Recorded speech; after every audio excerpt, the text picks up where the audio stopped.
Watching mainstream movies, I was impressed by the presence of half-naked bodies.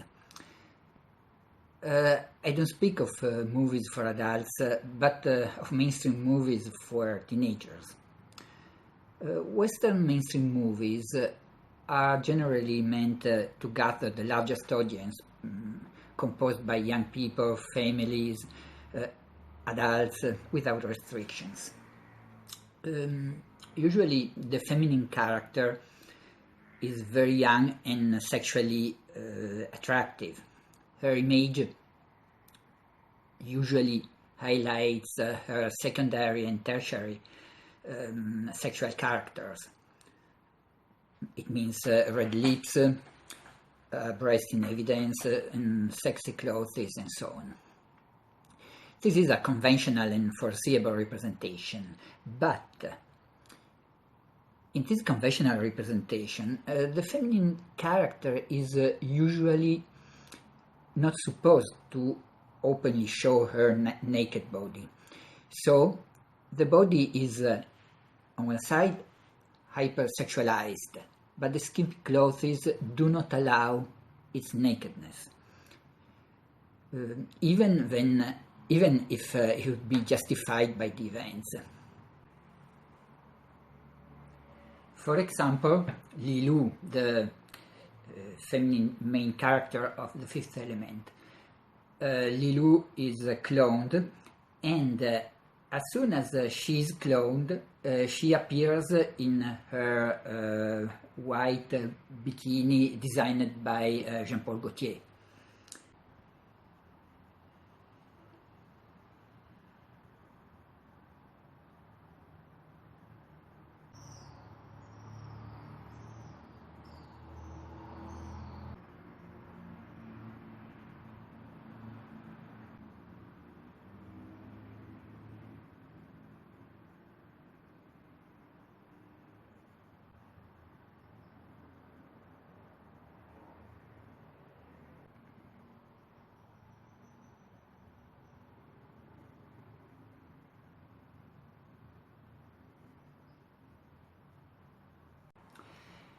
So we watch hypersexualized women in highly sexualized situations, but sex is always suppressed, always denied.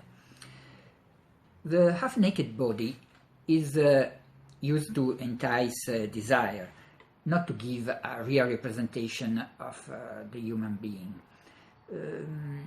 It is a desire which is not supposed to be satisfied because, by definition, desire must remain desire for its objects to survive as such and to be turned into a practice of power. This is, for example, this is what happens in flirtation. By flirting, a girl exerts her power on a boy. The aim of flirting is not to satisfy. The aim of flirting is to create desire. And of course, if the girl satisfies the desire she entices, she loses her power. This representation of desire creates a high expectation from sex, far beyond any realistic value and personal satisfaction. More precisely, it creates the general idea that sex appeal, desire without satisfaction, and individual power are deeply connected. In doing so, the natural connection is denied. Sex as the human or normal consequence of desire is removed.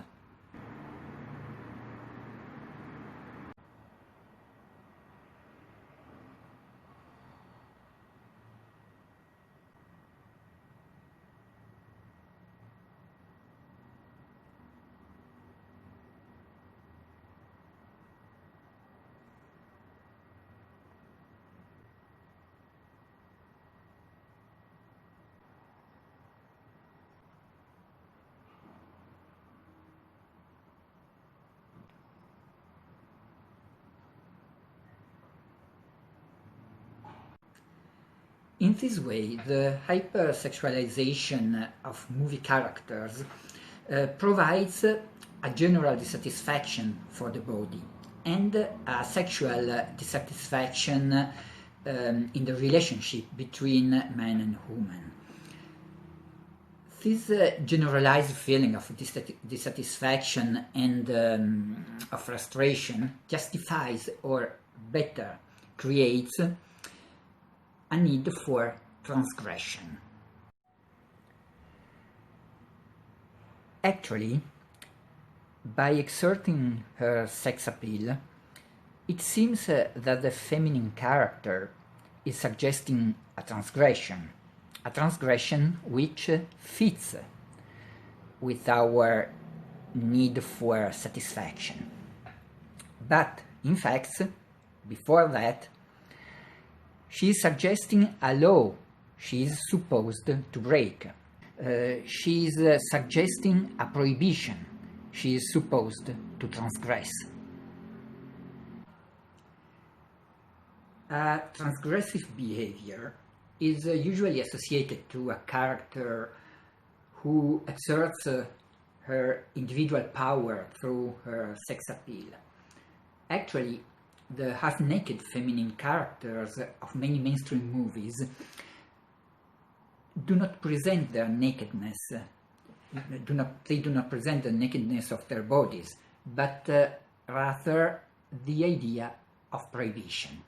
They suggest that what they show, their half-naked body, is normally not allowed.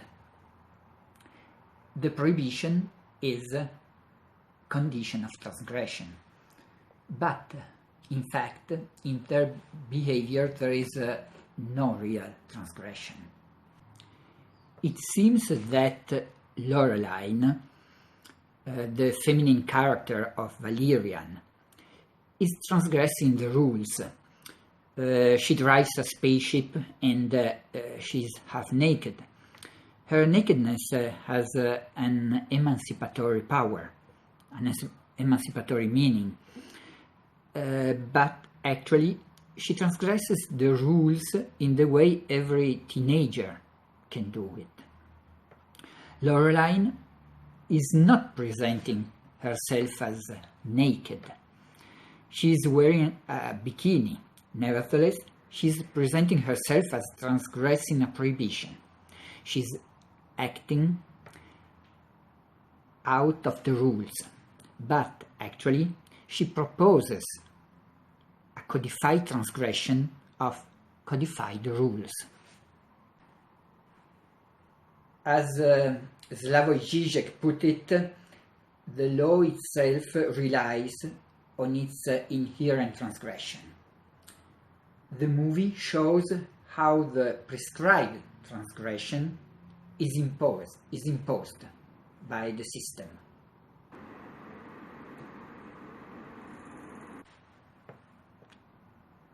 Of course, we can find other forms of representing the feminine body. For example, the Japanese anime Agent Aika presents a prohibition which remains a prohibition and which does not entail any emancipatory claim. This anime presents nakedness as such. The prohibition is felt as a prohibition, and it is not the function of a prescribed emancipatory transgression.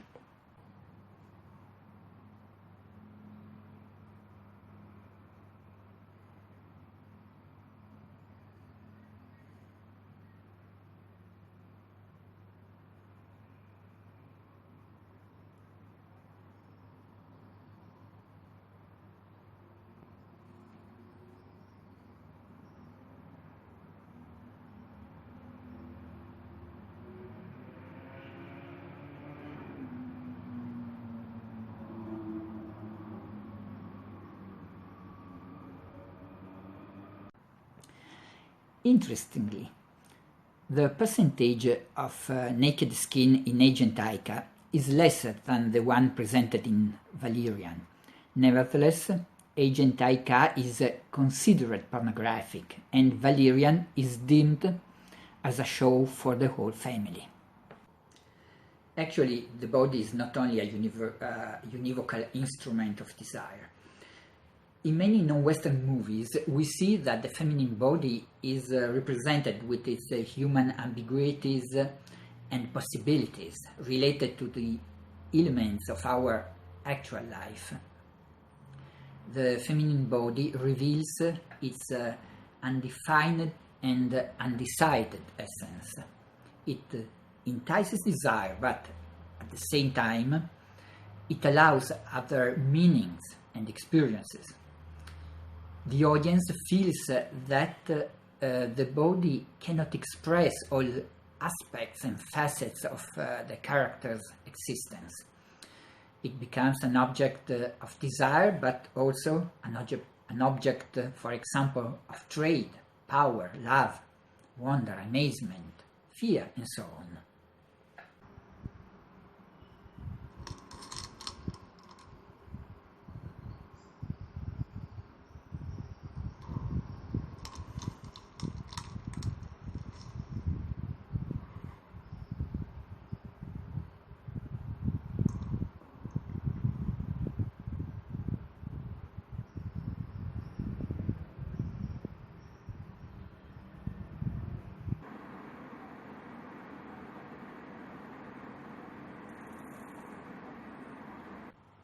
In the representation given by Valerian, the body has no possibility to be naked, and what Lorelei transgresses was allowed since the beginning.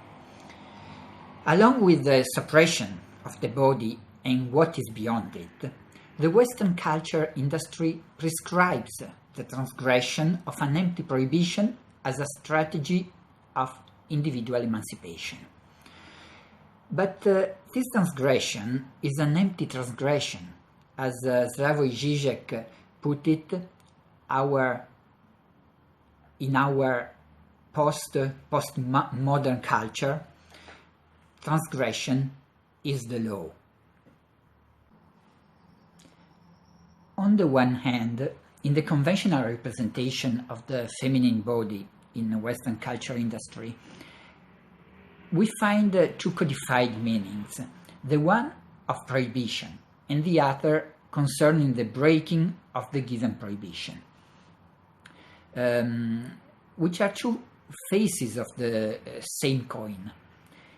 Any other possible meaning of the body, any other use, seems to be impossible, outdated, or at least not necessary. In this way, the social system proves to be more stable and complete.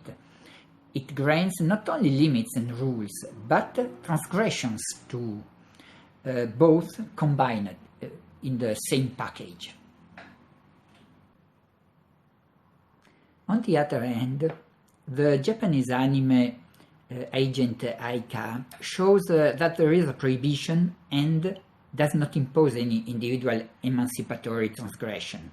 It marks a limit and states that there is a beyond out there. Aika is not wearing a bikini. She's really naked. And what is she wearing, her underwear, denotes the prohibition and the fact that we are looking at the obscene, something which is not allowed, something which should be out of the scene. Such a representation of the body hints to the fact that there is a limit and something beyond it, a possible object of desire, but this object is not completely displayed by the representation of the character.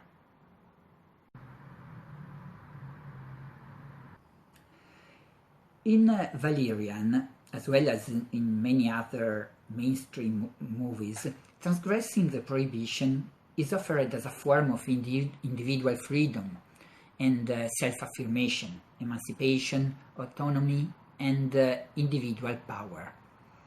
Consequently, the audience must believe that transgression exists and that it is within her or his reach in the prescribed form. Transgression is possible, even if this transgressive behavior entails the acceptance of dissatisfaction as the condition of the individual power. An intercultural approach to the aesthetic experience of transgression offers a new perspective. It makes we question the assumption that individualism is the most important and meaningful achievement in life. We have to rethink individual freedom, which is not about whimsical behavior. We also have to question the assumption that generalized dissatisfaction is not necessarily to be considered trendy.